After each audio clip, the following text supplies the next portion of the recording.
Declaration don't mean anything to us. A peace declaration. It doesn't mean anything to you. It doesn't mean anything to us because all previous declarations have not been adhered to, and those declarations have not solved any problem. If you allow violence to be brewed, you have violence, whether you sign declaration or not.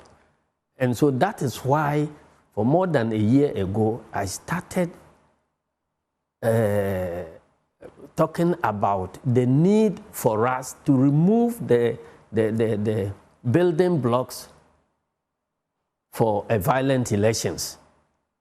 So at any stage, when something is happening, I call on those who in future will call us to sign declarations to speak up so that we stop this particular thing from happening. Otherwise, if you allow all those things to build up, and you say that, let us go and play peace football match, let us sign declaration, let us do this with the hope that we will get a peaceful election. Peaceful election will not happen. Because we did all this in 2020. All this and more in 2020. Council of State, Peace Council, everybody was involved, signing declarations left, right, center. The 2020 election turned out to be the most violent elections in the whole of the Fourth Republic. So this year, not signing. So it tells you that signing or no signing is not the issue.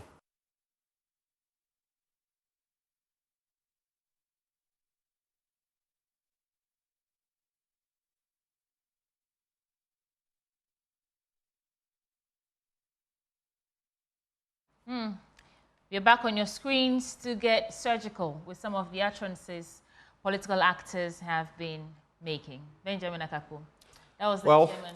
It makes for interesting discussion because you look at some of the points raised by the chairman of the NDC and Esiedun Ketia, and it just leaves you with chills. But there's also the other side and what has been said. Well, joining the conversation, we're going to elaborate on those matters. Mustafa Gbande is Deputy General Secretary of the NDC, and the National Peace Council's chairperson, the president as well, joins the conversation.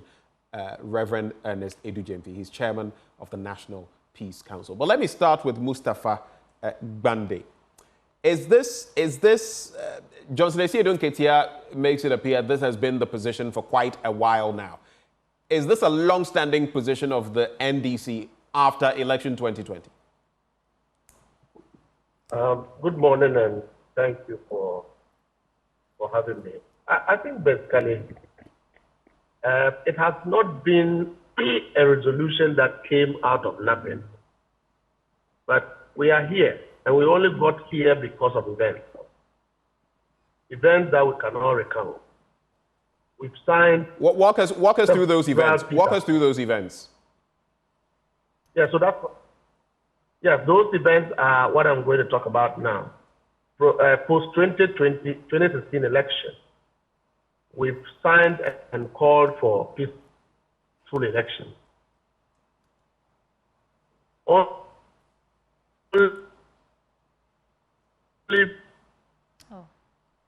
Hello, Mustafa.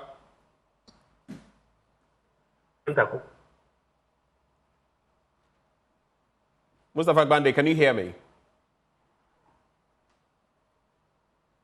Okay, let's try this. Mustafa Gbande, I think there's a bit of a connectivity issue. Can you hear me? Okay, I don't think I think because he's on the move, there may be some connection issues as well. Mustafa, let me just try one last time. Mr. Gbande, can you hear me? Okay, I guess Mustafa is not on. Reverend Edujemfi, are you on the line with us? Can you hear me, sir? Yes, I can hear you. Okay, so let's just situate the conversation. I don't know whether you watched the video with Johnson Esiedun Ketia interacting with my colleague Evans Mensah, but he says they are not signing any declaration this time round, and that the declarations in the past have not solved any problems. He says in the past they have meant nothing on the back of what we've seen in the elections and maybe post the elections as well. What are your initial thoughts? What is your initial reflection on this? Are we sowing the seed of violence? Are we placing the building blocks of violence for election 2024? How do you see this? No, thank you for having us this morning. In the first place, I wouldn't say that just saying that they will not sign the peace pact is a seed for violence. I think these are the initial concerns. And for us as a council, as a body that does negotiation and mediation, we've heard these concerns. Our doors are still open to talk and to find out how do we address these concerns that have been raised. They are legitimate, they have concerns. We have set up a medium by which we meet with the parties to discuss issues, to determine what is the best way forward. And so if the NDC has concerns, we want to hear them. We set up a meeting with them to listen to what their concerns are. And we'll see how we can go forward with that. The challenge we're having is that we've had several meetings since the last election. First, going to the constituencies where deaths occurred to help the people to heal, to hear what their concerns are. That resulted in a dialogue which we had in Ada, where all of us in the election space met to discuss issues, to chart a course as to ensuring that these things do not happen again. For us as Peace Council, every assignment that was given to us has been executed. And we keep opening the doors for the parties, including having a quarterly dialogue with them. The challenge we are having is that anytime we meet with the parties, they send a different team. And therefore, the issues that are discussed and resolved are not communicated as it ought to. So by the time we meet again, they come back with the same issues.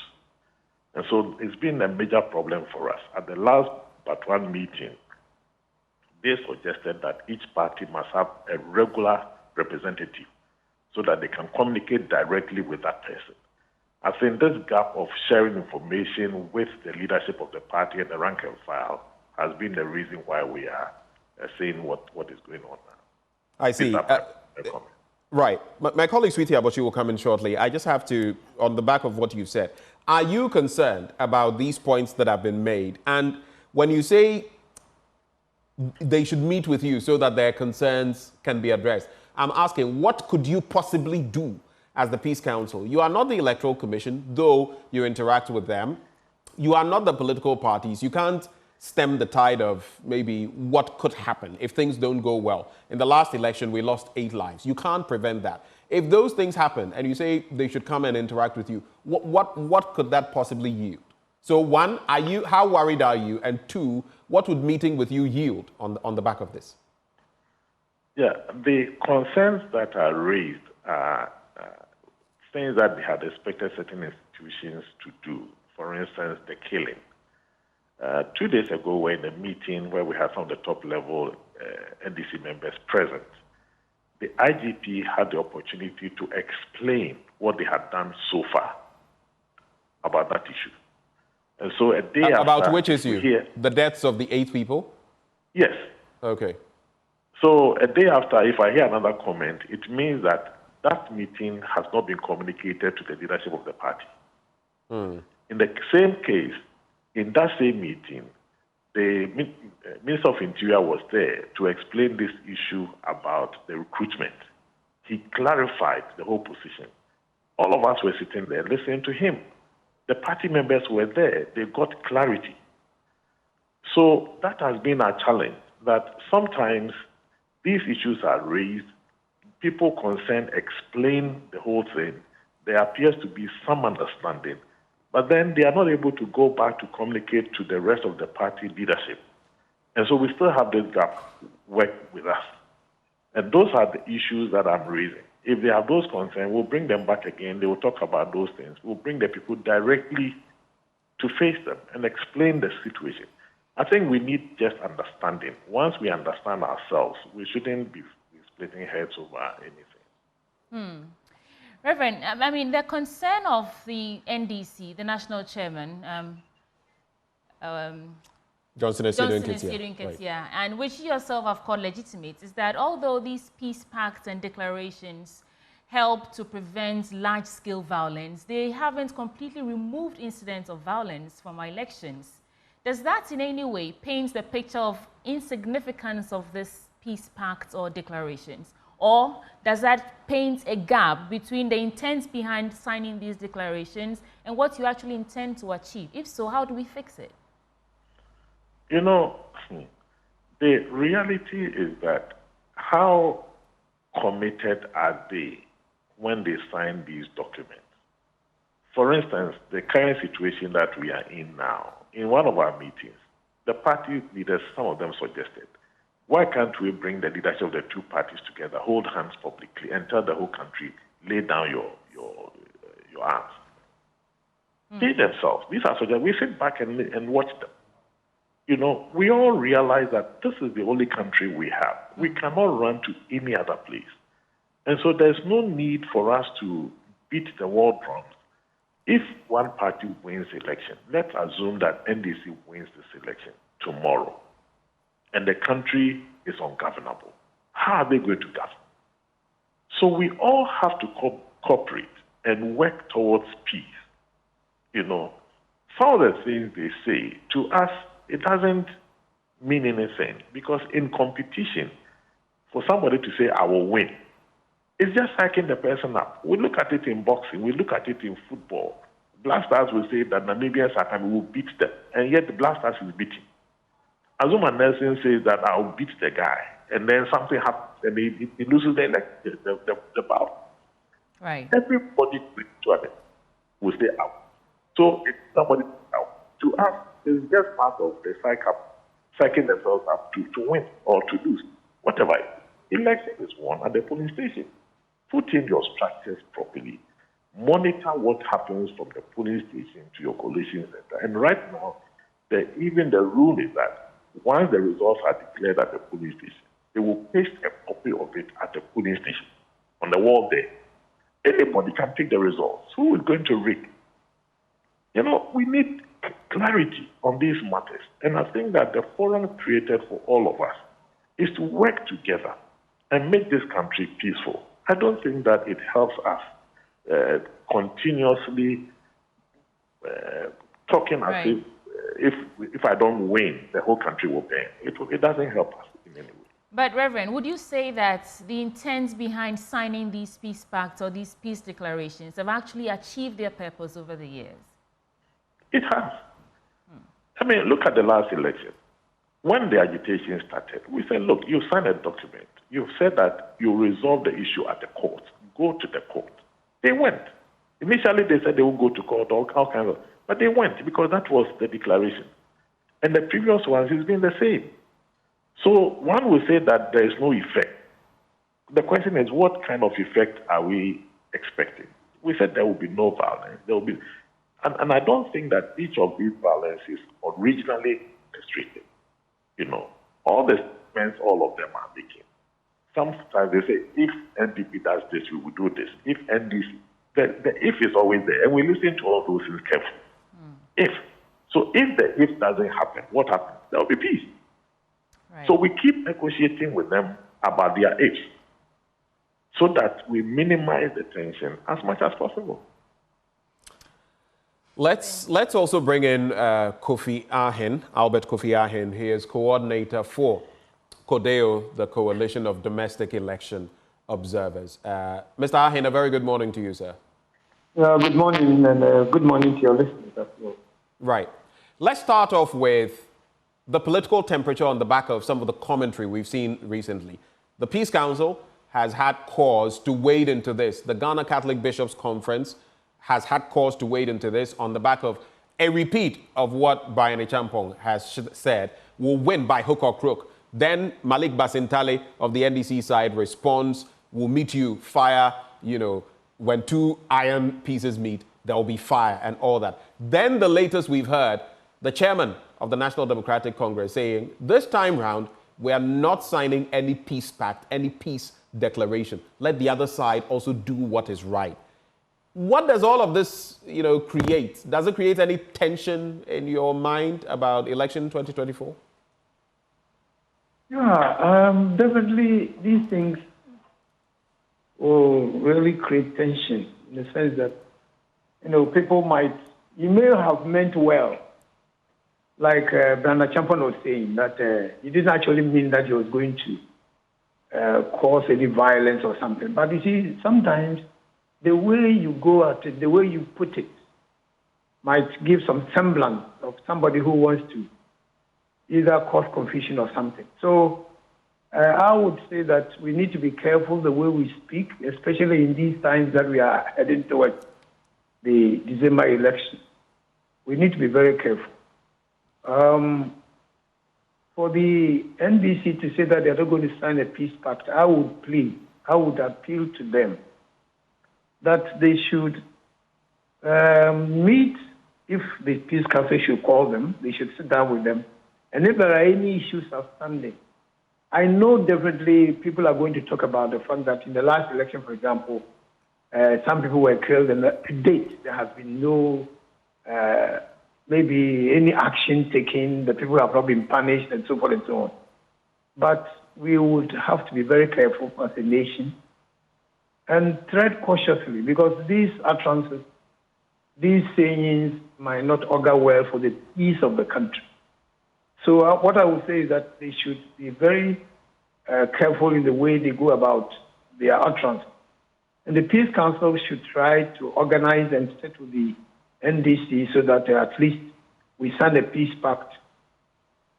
And then we have a peaceful election this year. We cannot go on like this with people coming with utterances that are inflammatory. I don't think it bodes any good omen for the nation. So my appeal is to, not only to the NDC, but to everybody.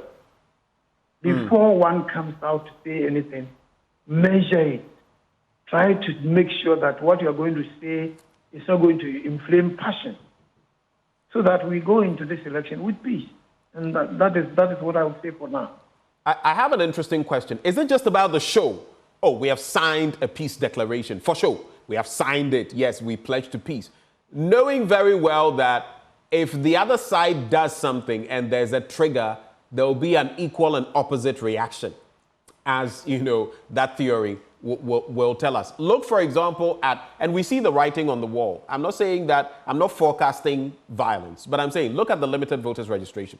We seem to have forgotten so quickly some of the scenes that came from there. People wielding machetes, guns in certain places, and all the things that the different political parties did.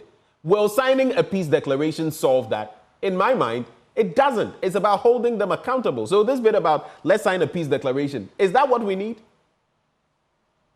You see, you rightly said it. You see, when people commit crimes or atrocities or they do certain things going contrary to the law, my worry in this country is that even when we apprehend them, do we punish them? You see, when we apprehend people who commit these crimes by prosecuting them, at least it serves as a deterrent to people who might want to do things later, maybe in the next election or whatever. See, but most of the time, what I've seen in this country is that we apprehend them like what happened during the the voter registration exercise. People were trying to fire, weapons at police exhibition centers or registration centers, and we just look on. Even if we arrest them, we don't punish them. And I would want that one day there will be a situation where people arrested are punished and made public. For us to know that when you commit a crime like this is the punishment for you. But the moment we always brush it aside, we keep piling them up. And so everybody gets up and does anything with impunity. I'm just going to have to follow up briefly.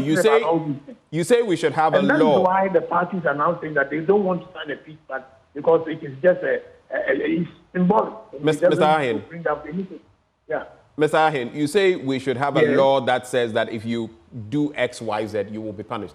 All those things are in the law. In fact, we even went ahead anti-vigilantism and all of that. We've gone through all of these processes on the back of Ayawaso West Wuogon. We've gone through these processes. It's not about having anything in the law. The laws exist, but like you said, people do these things and there's no punishment for them. So I'm going back to that question, and I think later on, if Reverend James also has the opportunity, he can answer that question as well. What will be the essence of this if we don't narrow it down and punish those who are to be punished? Like you rightly said, people have done things in the past, till today, they've not been punished. How do you think that will impact this whole bit about signing a peace declaration? I don't know what your take is. Yeah, you really answer that question. That is why I'm saying that once people commit crimes and they are not punished, others also follow and commit other crimes or atrocities with impunity. See, when you punish people for committing crimes, it serves as a deterrent. Mr. A did this at a police station or at a police center or at an exhibition center.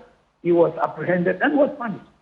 Next time, anybody also trying to commit a similar thing or a similar crime will tread cautious or might not be able to do it at all.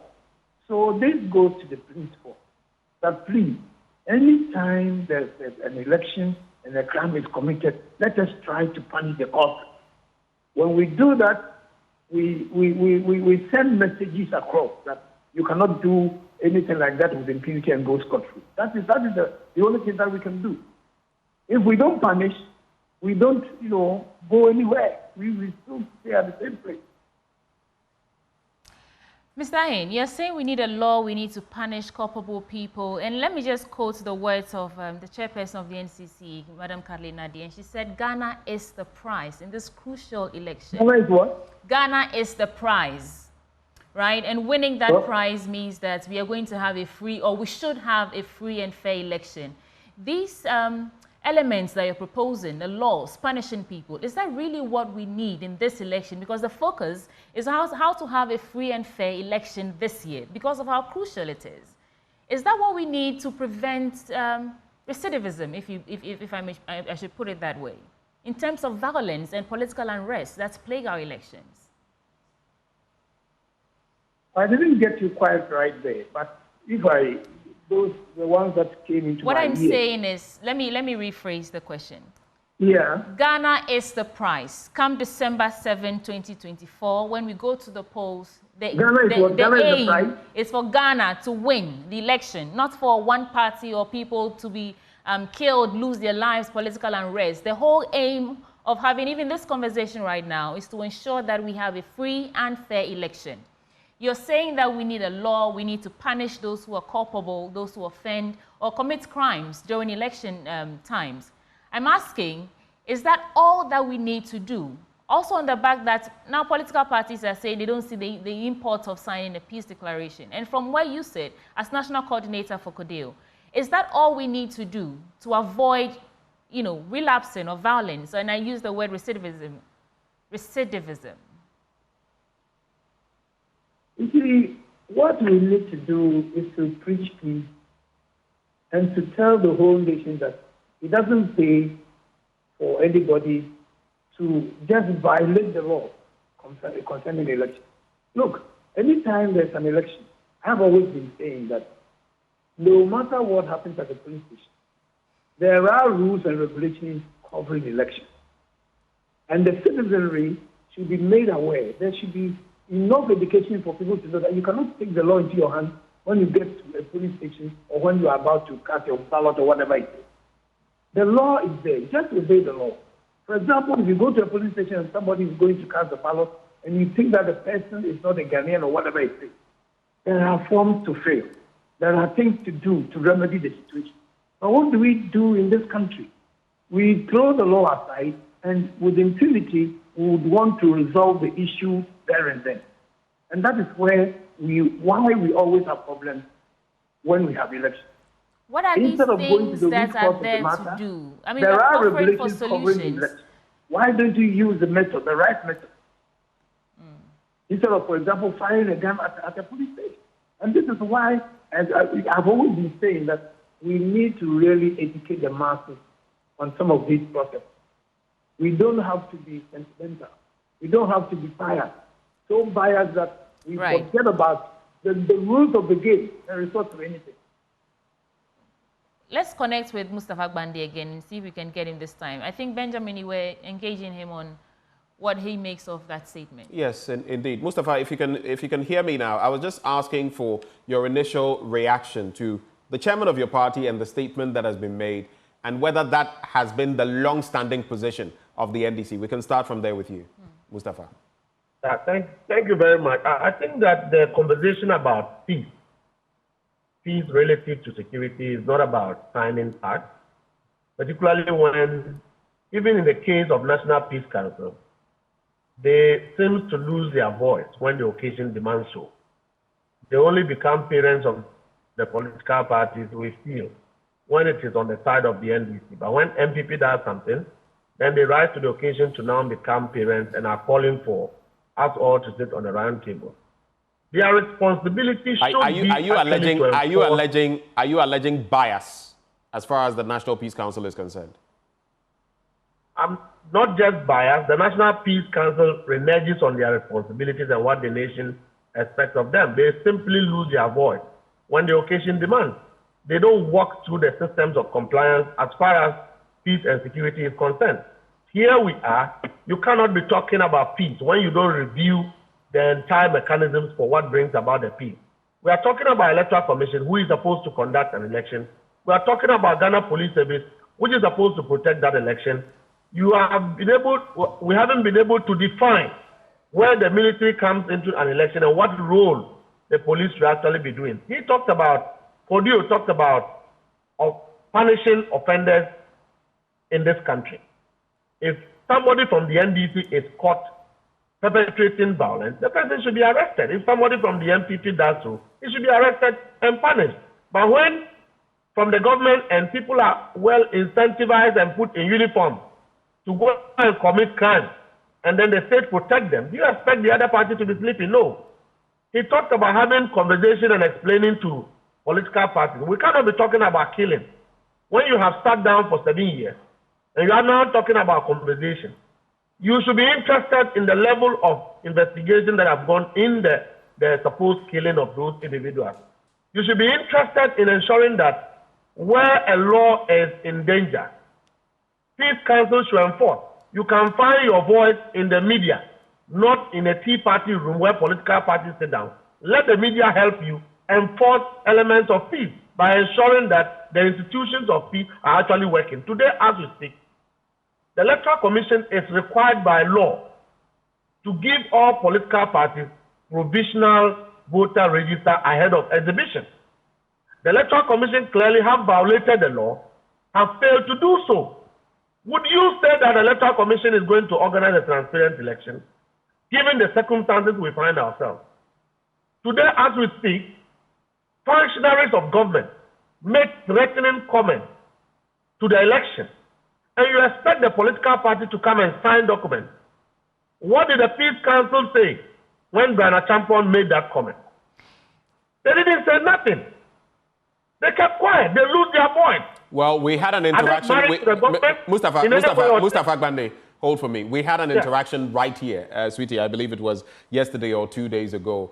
And we spoke, we had interactions with the Ghana Catholic Bishops' Conference. In the paper that day, the National Peace Council had also reacted to the matter, stating that from both ends, whether Brian Champong or Malik Basintali, these were not comments that would inure to our peace. So it is unfair to say that they had not said anything on the back of that. It's unfair. Well, the usual commentary, no substance. I will expect to see National Peace Council walking to the police and say that what Brian Champon have said, investigate the elements of criminality in it, investigate the elements of what threaten our peace in it, and take some action. I expect them to invite Malik Basintali and say, let's analyze what he said and see if there are some elements that threaten our peace. You cannot be making commentaries and that is the end of it. Then we are just heading to a slaughterhouse. The National Peace Council, it's not a law enforcer. They are not the Ghana Police Service, are they? Exactly. That's why I'm saying that their role should be the fact that they are on the neck of state institutions who anchor peace and security to actually do their work. we are headed into a dangerous election. Are they engaging with Ghana Police Service to structure how election security is going to be? Who are those to be involved in the election? How do they get identified? At what time do they take an action? At what time do they not take an action? What will be the role of other security institutions in the 2024 election? Where does the police stand? Where does the military stand? Where does national security stand? So if you are talking about peace pact, right, without properly having an open and a broad-based conversation about these issues, what are you talking about? Be that as it may, in the face of these elements that you say point to a wrong or a gap in, our quest for peace, how does abstaining or deciding not to sign the peace declaration actually right these wrongs?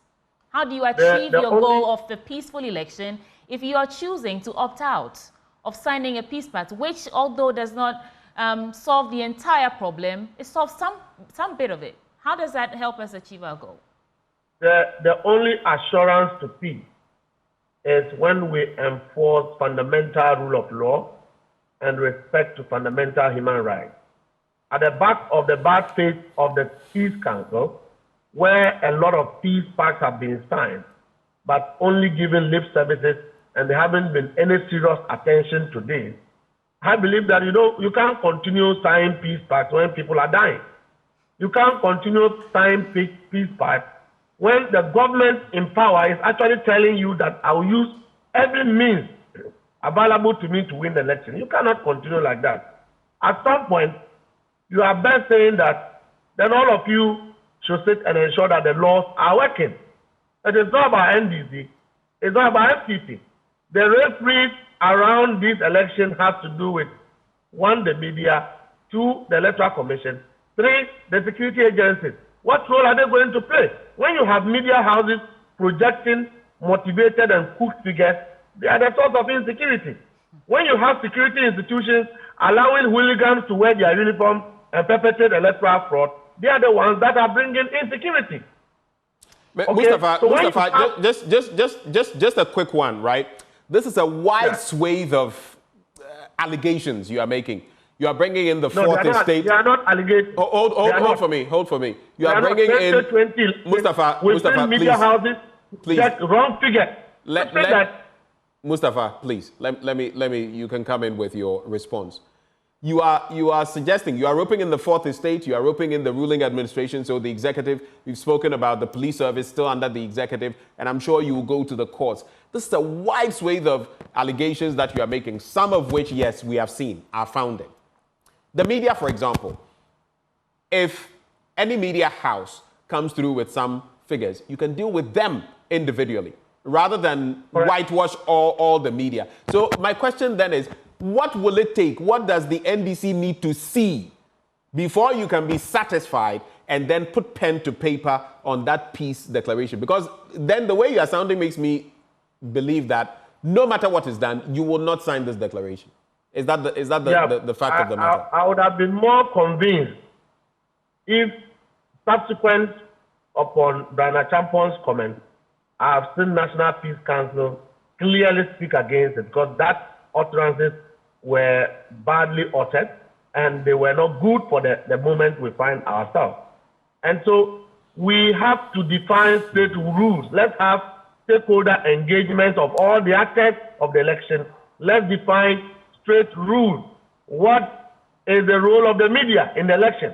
Why should the media house be projecting results ahead of Electoral Commission? Would that in any form or shape minus or add to the peace security? What would the police do? What would the military do? So that when you sit there and you see a police officer doing what is wrong, you can call on the attention of somebody to take an action. How would the Electoral Commission conduct itself?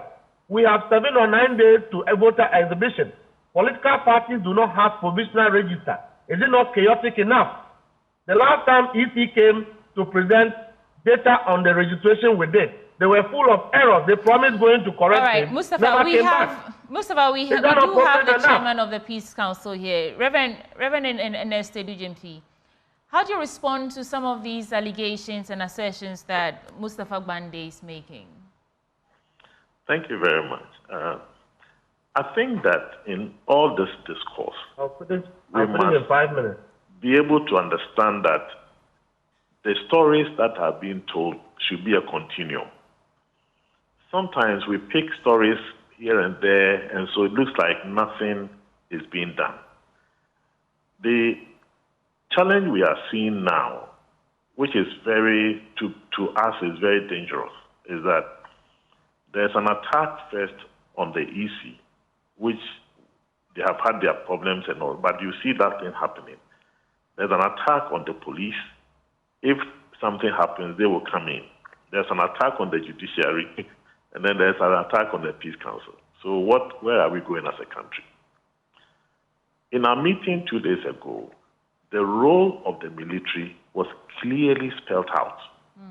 The police are in charge of the elections, and therefore the military is only there for backup. If there's something happens and the police think they need their help, they will call them. Now, sometimes these questions are asked, what is the Peace Council saying? What is the Peace Council saying? When you are in a meeting with top-level people in NPP and NDC in one room, and something comes up, their members cannot defend it. Another person comes out and says, what is the Peace Council saying? We were sitting there in the room with them. What are they expecting us to say again? We have our representative in IPAC. He sits there in all their meetings. We know all the things that are going on. And yet they will go and say something else and say, what is the Peace Council saying? We won't talk. You know the facts. You see, the work of the Peace Council is not tried in the media. You are doing negotiation, you have trust of people, you meet them at secluded places, you negotiate with them. Ours is to build sustainable peace. It's not a fire service where you kill the fire and leave. We are building sustainable. You reason with people to understand that what you are doing is not right. And therefore, let us do it this way so that we can get away, we will not run into these problems again. So the role of the military has been clearly explained. We sat there, we listened to them, and we got it clear. Number two, what are we doing? We have already set up the National Election Response Group, which has been meeting the last 4 months. We meet every month, including key institutions in this country, monitoring all that is going on consistently. And the last meeting was held last week. So it's not that the Peace Council is asleep and that nothing is happening. These are things that are happening, and we need to be mindful of some of these things. And especially when you have all these meetings. We've met the leadership of NDC. When Brian Champon first made a statement, we called him. He explained. Fifi was with us in one meeting. We clarified those things. And yet you see other members of the party still referring to that same thing, which we have cleared. But Reverend Edu-Gyamfi, this bit about, and they can go burn the sea, will win the election by hook or crook. With the new addition now, we have pastors, imams, those practicing traditional African religion. That's the novelty. If I am not mistaken, this is about the third time, as I've been told, that Brian Champon is speaking the same rhetoric 3 times.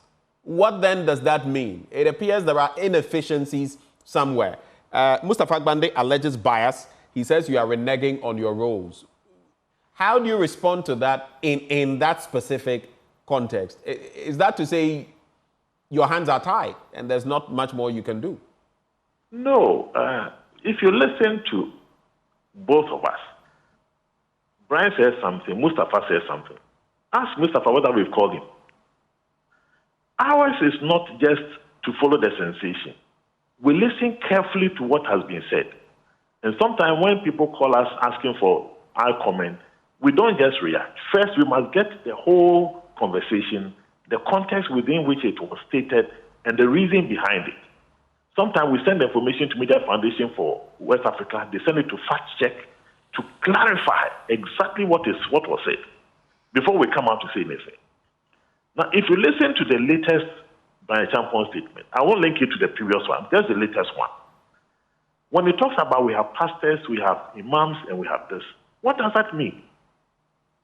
Pastors pray, imams pray, traditionalists pour libation to pray. Maybe the man has decided now to go spiritual instead of campaigning. Reverend Edu-Gyamfi, I beg to differ on a point. He starts, that's why I said it's an add-on this time. All through, he has come across and whatever it takes, and we are never going to cede to them. And in the latest instance, they can go burn the sea. I think if you put all of those, this is the first time he's talking about pastors, imams. Maybe it was an afterthought to water down the situation. But I don't think it is right for us to use that as a sort of justification for some of those comments, which is how you are sounding. That's why I initially said that put what he has said in the past, because we have spoken to him in the past. You see, so for us, when we have dealt with an issue, it's cleared. So the man is saying something again. We are listening to him carefully. What is he saying now? If he crosses a certain red line, we'll call him. That is the way we have operated. You know, so when we clear one case, it's cleared. We don't go back and string them together and say this one and that one. It keeps us running around. That is why I said that sometimes when we have had these meetings and we have the parties together with us and these things are cleared, we know we have cleared it because their representatives were there. We have also formed what we call the Election Code of Conduct Monitoring Committee. They are meeting even today. Right. The NDC is represented, the NPP is represented, several other institutions are represented to monitor what they say and how they say it and what it means. Reverend. So all these things have been set up for them.